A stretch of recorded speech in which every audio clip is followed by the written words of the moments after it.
There are two kinds of people in the world, my friend. Those with a rope around their neck and the people who have the job of doing the cutting. Listen, the neck at the end of the rope is mine. I run the risks. The good, the bad, and the ugly. Two can dig a lot quicker than one. Now is time for everyone's favorite weekly segment. Usually we do this on Mondays, but since the holiday weekend took place, we had to move this segment to Tuesday, and it is now time for the good, the bad, and the ugly. I love this segment, man. Ali, I'm not much of a whistler. The floor is yours, brother. What is on your mind for the good, the bad, and the ugly this week? Well, I think you're going to cover my good, which is U of A baseball. It's awesome the way they performed in the Big 12 tournament. And again, just to reemphasize, the pitching staff giving up no more than one run in each of the three games, I thought was absolutely incredible. Big time hitting in big time places, especially in that BYU and TCU game. They just rolled over West Virginia. But kudos to Arizona baseball, backing up a Pac-12 championship, regular season and tournament with a Big 12 tournament championship. That is an incredible job by Chip Hale, the other coaches, and the players for U of A baseball. And the Rally Bananas back, baby. So I'm feeling good about our chances moving forward. The bad and the ugly are combined. Oh, okay. So real bad, real ugly. Real bad, real ugly. And so, I was like kind of curious during the Big 12 tournament. I'm like, Big 12 tournament championship game on ESPN Plus, and they're playing like some sort of SEC thing on ESPN and ESPN2. It's like you would think you'd want to play the championship on one of the flagship stations, ESPN or ESPN2. Well, maybe it's a scheduling thing. I'm sure it doesn't mean anything. And then I see that, kind of delving into the ugly, 8 of the 16 host sites, SEC teams, 13 of the 16 teams selected out of the SEC made the tournament. What was it? The basketball, was it like 15 out of 16 or 4? And then football had what? 4 or 5 out of the 8? 4 out of the 8? 4 out of the 8. And I think everybody, it's time to be honest. We bitch and moan and complain about it, but why don't we be really honest about it? From now on, college playoffs should be called the SEC, ESPN Invitational, and other guys. And the other guys. And the other guys. SECN. SEC, ESPN, Invitational, and the other guys, because it makes no sense that 8 SEC teams out of the 13 that made it would all host. There's not one Big 12 team that could host above one of those SEC teams. Not one. I mean, Georgia Tech won the ACC. They didn't get to host either. So curious how the ACC and the Big 12 basically got shut out from hosting the regional. I know the Big 12 did get 8 teams in, but I think that was kind of like here's your breadcrumbs, right? Here's one piece. I ate a piece of this pizza. There's still a little bit of cheese left in the crust. Here you go, Big 12.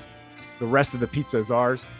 And I At least you didn't get garlic knots. Yeah, no, not even any garlic knots, man. Yeah. We watch the SEC eat garlic knots, and it's happening over every sport. Yeah. And so, like, instead of the college baseball playoffs, the college football playoffs, March Madness, the NCAA basketball tournament, why don't we just call it what it really is? The SEC, ESPN Invitational, and the other guys, and Big 12, ACC, Notre Dame. What are you going to do about it? What are you going to do about it? And if I needed any more punctuation on this is the bad, right? I'm kind of getting into the ugly with the SEC, ESPN Invitational, and the other guys. I listened to the baseball committee commissioner speak about something about Oregon State and Oregon, why Oregon State was seated where they were versus Oregon. I think Oregon State had a 4-0 record over Oregon, yet was got a lower seating than Oregon did. And it was a bunch of nonsense about, it's not just about Team A and Team B. It's about, maybe how Team A played against Team C and D, and so how did Team B do? And when I listened to Jay Artigas, the athletic director from, guess where? Southeast Louisiana University. And he was explaining it like this. And, sometimes you got the D's team, and then they play the A team. And I'm telling you, this is almost word for word because it's nonsensical to you. It's as nonsensical to me. But if you heard his accent, then you might understand why. 8 out of the 16 host sites are Southeastern Conference teams, and why 13 of 16 teams in the Southeast Conference made the tournament. Maybe there's a reason for it. So when I heard Mr. J. Artigas speak on national TV about the seeding and the decision-making process, I kind of got a better understanding of why the Big 12 and ACC got absolutely screwed. It just like elevated and got more country as he continued. Yeah. I heard that. I heard a banjo as you were talking. Yeah. Oh man. Yeah. I heard him speak, and that accent started ringing out. I'm like, okay. You There start it every is. sentence with, Yeah. There it is. I mean, it was weird when it was like. Now the reason why we put Oregon ahead of Oregon State, and we got 18 out of the 16 host sites at Southeastern Conference teams, is because there's an A and a D, and there's an E, and there's alphabet, right? And then the alphabet's got all kinds of letters, 26 to be exact. but the only ones that matter are S, E, and C. That's right. That's right. Took the words right out of my mouth. Yeah. I mean, don't get me wrong. Big 12 got a pretty mouth, but yeah, I mean, not one Big 12 team could host over whoever was the last host site of the SEC. They're not. I mean, what we're getting to is a Major League Baseball problem in all of college athletics, which is one conference and maybe two conferences are getting basically a little bit more love and a little bit more consideration because the money's behind them, because the ESPN is the SEC network and it's also the Big Ten network. So when it's not about the money, it's about the money. And so there's just no way. I mean, Arizona was right on the line for hosting, but you can't tell me that Arizona as the Big 12 champion or somebody in the Big 12, somebody in the ACC, good God, couldn't host, didn't deserve to host for winning your conference. Yeah. Ridiculous. Absolutely ridiculous. Good job, JRT Giz. Clown. All right.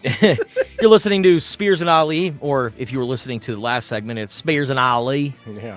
Spires and Ali. We got our guy, Mr. Ali Farhang, who's originally from Louisiana, in case you didn't know. Yeah. Down south.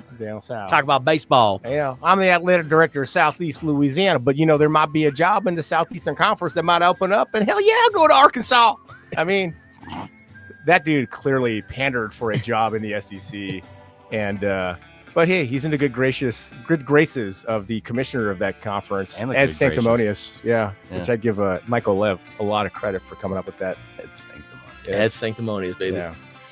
All right, now time for my portion of the good, the bad, and the ugly. You did not steal my good, Ali. You talked about how Arizona baseball winning the Big 12 and how they did it with a big weekend for Mason White. The pitching personnel was awesome. That's not my good. My good is Oklahoma City, the Thunder stepping up in that game yesterday. The Minnesota Timberwolves led in pretty much every statistical category, like field goal percentage, 3-point percentage. Obviously, the one thing that they did not lead in was points in that game. The team that had the most points is obviously Oklahoma City. That was such a tough loss for Minnesota yesterday. Such a tough loss. And also an ultimate gut punch because now you're going back to OKC, which is the closest thing to like a college basketball atmosphere that you're going to find in the NBA. That crowd is raucous. And now you're down 3-1 in that series. And your star player, Anthony Edwards, it's cool that he gets to step up against LeBron. It's cool that he steps up against the Golden State Warriors. But when it comes down to his peers, his own age, for some reason, he kind of flakes. I don't get it. Something's got to be wrong with him, right? I mean, I would think. 13 shots. He took 2 shots in the first half. Yeah. Right? I thought you were going to go with the Knicks' valiant comeback Saturday against Indiana. Not only that, my guy Lee Tony texted me over the weekend.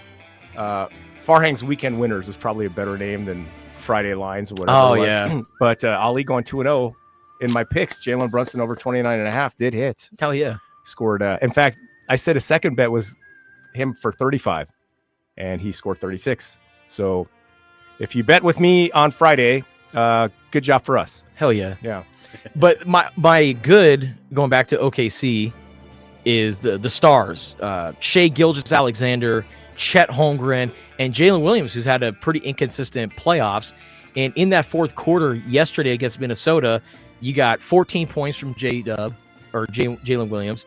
You got 9 points from Chet Holmgren, and then 11 points from Shea. This team, their average age is 25 and a half years old, and the 3 stars stepped up big time for them last night. So this is a present team. This is also a team that's built for the future. I'm really high on OKC. It was great to see them have that big fourth quarter yesterday. Yeah, yeah. My bad is Daryl Duquette. I hope I'm pronouncing that correctly, but he is the quarterback of the USA national flag football team. Oh, yeah. And after the NFL came out and announced that NFL players will be allowed to participate in the flag football portion of the Olympics, Daryl Duquette III, who's made his career off playing flag football, he says, quote, "This is a sport that we've played for a long time, and we feel like we are the best at it, and we don't need other guys." Daryl, let me tell you something. Patrick Mahomes, Lamar Jackson, Joe Burrow, whoever it is, they're coming to take your spot, man. I know you're a quarterback, and I know you've been doing well at this level for a long time, but there's a big difference between you and these guys. And those guys are going to step in and play flag football like it's absolutely nothing. So I hate to break it to you, man, but yeah, don't expect to be playing in the Olympics. You can kind of understand where he's coming from, right? I kind of get where he's coming from. Yeah. I mean, those guys have been playing for this opportunity for years, and it's like, thanks, man. You made it an Olympic sport. Patrick Mahomes is coming to take your job. Be better. I guess. He's got a very, watching him on video, he's got a very interesting style and throwing motion. Unorthodox. To say the least. Yeah. So that's my bad. And my ugly is, man, rest in peace Around the Horn. Great show on ESPN. It first started in 2002. Woody Page, who works for the Denver Post, has worked for a number of outlets in the Denver area. He had 700 wins for the show, which featured panelists from all around the country, all different media outlets. And to me, Around the Horn was a special TV program because it came on right after school, right after work. It was always, like Sports Nation, Around the Horn, Pardon the Interruption. Scooby-Doo. Scooby-Doo. Around the Horn was just a fantastic show, and I enjoyed it. And it sucks that ESPN had to take it away. Yeah. So that is just under 5,000 episodes for Around the Horn. If it wasn't for those meddling kids, we would have gotten away with it, too. 100%. Yes, always. All right, I think we might have time for one phone call here. Let's go to... like T-Money. Is it T-Money or John? John, I think, hung up. Okay, let's go to the other phone call here. We got T-Money joining the show. What's up, T-Money? Hey, real quick. If all arguments are arguments, I say they should let the current U.S. flag football team play a team of NFL guys and just settle it on the field. And I think whoever buys the rights to that is, going to do well. And I think Americans would like to see that. And if it's a blowout, it's a blowout. It is what it is, and then the dude can shut up. Yeah, I like that idea. Yeah, logic. It's amazing what It'll logic never can work. do. It'll never work, and according to the NCAA. But you're absolutely right, and I think that yes, it does suck for a guy like Daryl Duquette, who's been working his entire life to get to this point and compete in the Olympics. But at the end of the day, Team USA, they're going to do whatever they can to win gold. And also, I think the Olympics would love to have the marketing background of the NFL with the flag football team. Like, I'm sure as much as they would love to see a true underdog story of Daryl Duquette leading USA to gold, what about Patrick Mahomes leading Team USA to gold? But if this Daryl Duquette guy is a better quarterback, then let's settle it out on the field, man. I'm all in on that. Yeah, I think it'd just shut everybody up, and then we could focus on what we need to focus on once the NFL starts, beat the heck out of them. But yeah, I think that would end it. Plus, absolutely, no matter what, we're going to beat everybody by 50. So yeah. Hey, T-Money, you're the best, man. Thank you for calling in. You think like the NBA, when the Dream Team went out and exported the game internationally, now we have so many international players. Do you think that could ever happen with football? Yes. Totally. I mean, it's building up in Germany right now. So we're seeing it. We're definitely seeing it.